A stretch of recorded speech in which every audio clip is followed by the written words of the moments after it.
부산 지역 1일 신규 확진자가 지난 2월 8일 이후 70일 만에 1000명대로 감소했습니다. 중증 치료병상 가동률도 40% 아래로 떨어졌습니다. 방역 지침 완화에 따라 음주 교통사고 집중 시간대도 달라진 것으로 분석돼 경찰이 집중 단속에 들어갔습니다. 지방선거가 40일 조금 넘게 남은 가운데 민주당 소속 기초단체장 후보들의 윤곽이 서서히 드러나고 있습니다. 18일 3명의 후보가 예비 후보로 등록한 뒤 공식 선거전에 뛰어들었습니다. 지난해 말 도심 융합특구로 지정된 센텀 2지구, 반송 반여 지역 주민들이 서명운동까지 벌이는 등 유치 염원이 컸는데요. 도심 융합특구 현재 어디까지 진행됐는지 짚어봤습니다.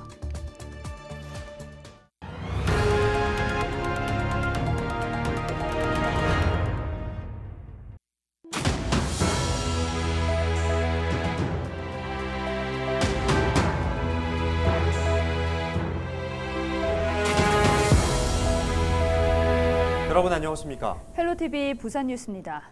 지난해 말 도심 융합특구로 지정된 센텀 2지구, 수년 동안 특구 지정을 위한 반송 반여 지역 주민들의 서면 운동이 이어지는 등 그동안 주민들의 유치 염원이 컸는데요. 해운대구의 해묵은 현안인 지역 격차를 해소할 수 있는 출발점이 될 수 있기 때문인데요.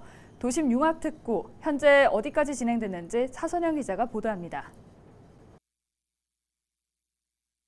해운대구의 낙후 지역인 반송 반여 일대입니다. 무기 생산업체인 풍산 부산공장을 중심으로 반송과 반여 두 지역이 단절된 데다 개발 제한 구역으로 묶여 있었기 때문에 인구 유출이 지속되는 곳입니다. 하지만 개발 제한 구역에서 해제되고 지난해 말 부산 도심 융합특구로 지정되면서 지역 분위기는 반전됐습니다. 이제 지역 주민의 관심은 언제 어떤 방식으로 추진될 것인지로 향해 있습니다. 그린벨트 해제를 위한 서명을 받아가지고 저희들이 줬기 때문에 그게 조금 영향이 있어서 그린벨트 해제는 됐는데, 이제 반송 주민들의 입장으로 봐서는 반송 측에 이제 너무 열악화돼 있으니까 그런 쪽으로 좀 많이 좀 이렇게 유치할 수 있게끔 도와주라, 이제 이런 식으로 저희들은 뭐 할 수밖에 없는 거죠. 도심 융합특구는 올해 공사에 착수해 2024년 1단계 조성 공사를 마무리할 예정입니다. 또 2025년까지 풍산 부지, 2026년 반여 농산물 도매시장 이전 이후 이 3단계 공사에 들어가 2027년 준공할 계획입니다. 현재는 도심 융합특구 조성을 위해 구체적인 밑그림을 그리는 기본계획 수립이 내년 1월까지 진행됩니다. 부산 도심 융합특구는 도심의 산업과 주거, 문화 등이 집약된 판교 테크노밸리가 모델입니다. 부산의 미래 성장 산업의 생태계를 조성하겠다는 겁니다. 해운대구도 지역 균형 발전을 위해 반드시 성공해야 하는 사업인 만큼 부산시와 긴밀히 협조해 나갈 계획입니다. 8만 개 이상의 일자리가 생기고 또 1,000개 이상의 기업이 여기에 소재를 하고, 또 그렇게 하면 연 27조 원 이상의 경제 유발 효과가 발생이 된다는 것은 우리 해운대구의 입장에서는 어떤 일이 있어도 빨리 그리고 정확하게 그리고 멋있게 만들어야 될 의무가 있다는 것입니다. 부산형 판교밸리를 표방하는 센텀 2지구 도심 융합특구, 이 부산의 미래 먹거리를 만들고 해운대 해묵은 현안인 이 동서 불균형을 해소할 이 출발점이 될 텐데 2027년 준공을 목표로 사업에 속도를 내고 있습니다. 헬로TV 뉴스 차선영입니다. 주말과 밤사이 화재가 잇따라 발생했습니다. 18일 새벽 1시 30분쯤 사상구의 한 공동주택에서 부탄가스가 폭발하면서 불이 났습니다. 이 불로 1명이 화상을 입고 6명이 연기를 흡입해 병원으로 이송됐고 소방서 추산 5천만 원 상당의 재산 피해가 발생했습니다. 비슷한 시각 해운대구 반송동의 한 근린생활시설에서 불이 났습니다.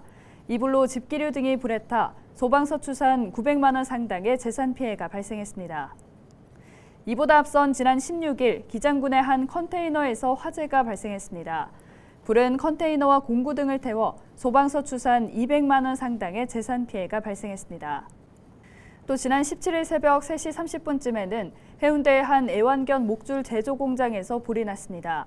불은 애완견 목줄과 원단 등을 태워 6천여만 원의 재산 피해를 낸 뒤 2시간여 만에 진화됐습니다. 경찰과 소방당국은 정확한 화재 원인을 밝혀내기 위해 합동 감식을 실시할 예정입니다. 세월호 참사 8주기를 추모하는 현수막에 줄을 끄는 혐의로 40대 여성 A씨 등 2명이 경찰에 붙잡혔습니다. A씨 등은 지난 16일 오후 4시쯤 가위를 이용해 북구 화명동 도로에 설치된 세월호 참사 추모 현수막에 줄을 끄는 혐의를 받고 있습니다. 줄을 끄는 뒤 현수막은 별도로 치우지 않은 것으로 확인됐습니다. 해당 현수막에는 세월호 참사의 진상을 규명하고 추모하는 내용이 담겨 있습니다. 경찰은 A씨 등을 상대로 정확한 사건 경위를 조사할 예정입니다. 18일 0시 기준 부산 지역 1일 신규 확진자는 1,351명을 기록했습니다. 부산에서 1일 신규 확진자가 1,000명대를 기록한 건 지난 2월 8일 1,921명으로 70일 만에 1,000명대입니다. 평일보다 검사자가 적은 일요일이라는 영향도 있지만 지난주 일요일과 비교해 절반 수준으로 감소했습니다. 부산은 지난달 16일 1일 신규 확진자가 4만 2천여 명으로 정점을 찍은 뒤 감소세를 이어가고 있습니다.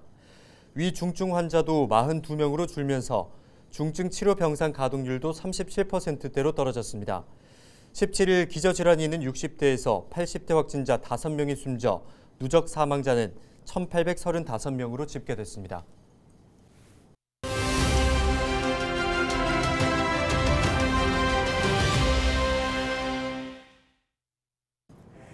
다시 일상으로. 우리의 몸과 마음을 옥죄어왔던 사회적 거리두기가 2년 만에 막을 내렸습니다. 모임 인원수, 영업시간, 영화관이나 야구장에서의 음식 제한, 박탈당했던 자유를 드디어 되찾았죠. 딱 하나 남은 건 마스크 착용인데요. 실외 마스크 의무 착용도 이르면 2주 후부터는 해제될지 모릅니다.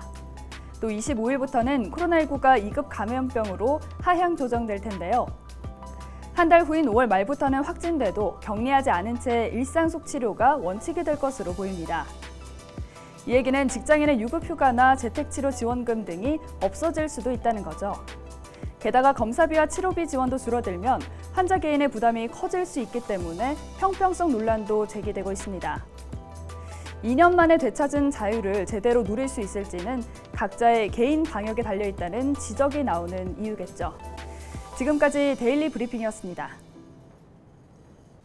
네, 이처럼 사회적 거리두기가 폐지되면서 좀 더 많은 자유를 누릴 수 있게 됐습니다. 하지만 우리가 하지 말아야 할 행동이 있습니다. 바로 자신과 타인의 삶을 불행하게 만드는 음주운전인데요. 그동안 단계적 방역 지침 완화에 따라 음주교통사고 집중 발생 시간대도 달라진 것으로 분석됐습니다. 부산경찰청이 분석한 자료에 따르면 영업 제한 시간이 9시까지였던 지난 1월 3일부터 6월 18일까지 전체 음주 교통사고 93건 가운데 66건, 71%는 오후 6시부터 자정까지 집중된 것으로 조사됐습니다. 하지만 영업 제한 시간이 늘어나면서 오후 6시부터 자정 사이 음주 교통사고는 줄고 자정부터 오전 6시까지는 늘어나는 추세를 보였습니다. 이에 따라 경찰은 음주 교통사망사고 발생 시간대와 새벽과 출근 시간대 상시 음주 단속을 실시할 예정이라고 밝혔습니다.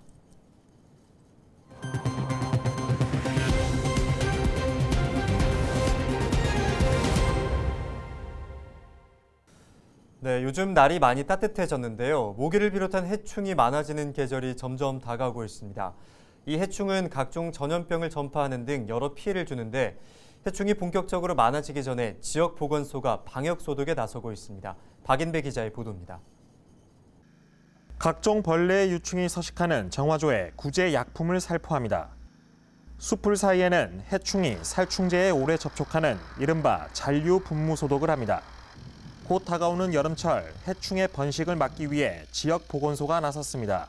유해 해충이 증가하는 하절기를 대비하여 집중 방역 소독을 실시합니다. 동절기에는 유충 구제를 중심으로 방역 소독을 진행하였고 4월부터는 유충과 성충을 동시에 구제하여 효율적으로 방역 소독을 실시하고자 합니다. 모기 같은 해충은 말라리아와 일본 뇌염, 지카 바이러스 등 감염병을 옮깁니다. 보건소 방역기동반은 이 같은 해충의 유충이 서식하는 정화조와 하천을 중심으로 방역 소독을 펼치고 있습니다. 특히 온천청과 주민쉼터 등에는 해충을 유인하는 포충기 42대를 설치해 운영하고 있는데 올해 6대를 추가로 설치할 계획입니다. 한편 모기 유충 1마리를 제거할 때 얻는 구제 효과는 성충 500에서 600마리에 해당하는 것으로 알려져 있습니다. 해충이 자랄 수 있는 서식지를 제거하고 차량 연무와 북무 방법을 통해 성충을 구제하여 유해 해충 개체수를 줄이는 데 목표를 두고 있습니다.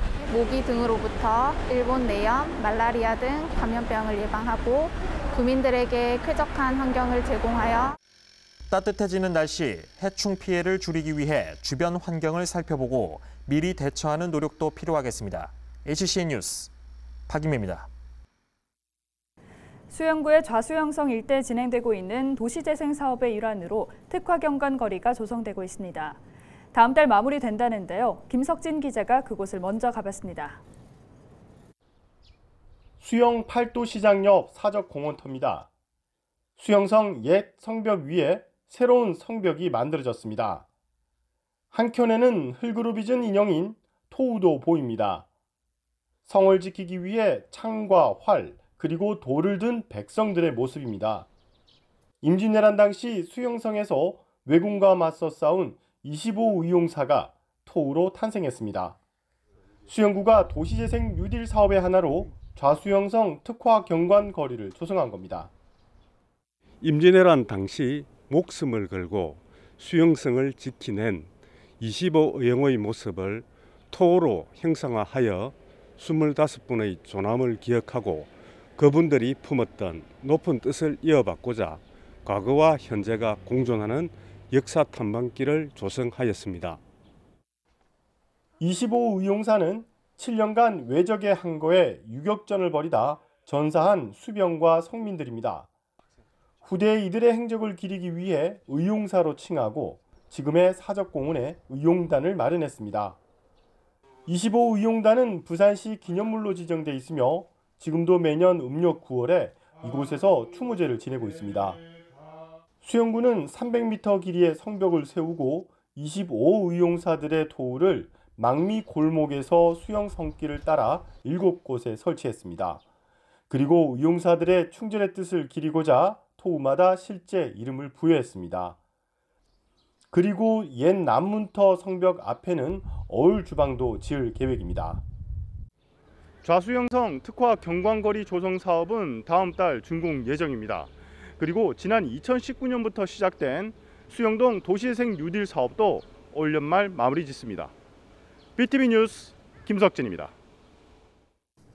이제 지방선거가 40일 조금 넘게 남은 가운데 기초단체장 후보의 윤곽이 서서히 드러나고 있습니다. 더불어민주당 단수 후보로 공천을 받은 최영욱 동구청장이 재선에 출사표를 던졌습니다. 최 구청장은 더 큰 변화, 더 큰 동구를 향한 꿈의 돛을 높이 올리고 두 번째 큰 걸음을 내디딘다고 밝혔습니다. 또 민선 7기 임기 절반 이상을 코로나에 대응하느라 어려움이 있었지만 부채 전액 상환과 재정 안정화 기금 100억, 도시재생기금 60억 원 조성 등을 이뤄냈다고 자평했습니다. 최 청장은 민선 8기에는 안전하고 쾌적한 도시 동구를 완성하기 위해 몸이 부서지도록 일하겠다고 호소했습니다. 문창무 전 부산시의회 의원도 민주당 소속으로 중구청장 본선거에 뛰어들었습니다. 문 전 시의원은 부산의 원중심지인 중구의 회복을 위해 자신의 인생 마지막을 중구에 바치겠다고 각오를 밝혔습니다. 이를 위해 상권 활성화와 고도 제한 완화, 문화와 관광이 어우러지는 관광산업 활성화 등을 제시했습니다. 이와 더불어 지난 4년간 시의원으로 쌓은 경험과 인프라를 중구 발전을 위해 발휘하겠다고 밝혔습니다. 더불어민주당 소속 김철훈 영도구청장도 18일 예비후보로 등록한 뒤 본격적인 선거전에 뛰어들었습니다. 김 구청장은 지난 4년 더 잘할 수 있는 경험을 쌓았고 도시가 나갈 방향과 비전도 품었다고 밝혔습니다.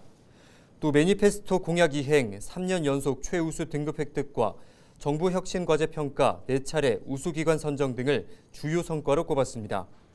이에 더해 2030년 영도 비전인 친환경 해양문화관광특구 영도를 꼭 실현하겠다고 밝혔습니다. 2022 부산국제보트쇼가 4월 22일부터 3일간 백스코와 수영강 리버크루즈에서 동시에 열립니다. 올해로 8회째를 맞는 부산국제보트쇼는 국내 보트 제조 사업의 부흥과 해양 레저 스포츠의 저변 확대를 위해 개최되고 있습니다. 이번 전시회에는 보트와 요트, 워크보트, 친환경 선박 등 해양 레저 관련 100여 개 업체가 참가합니다.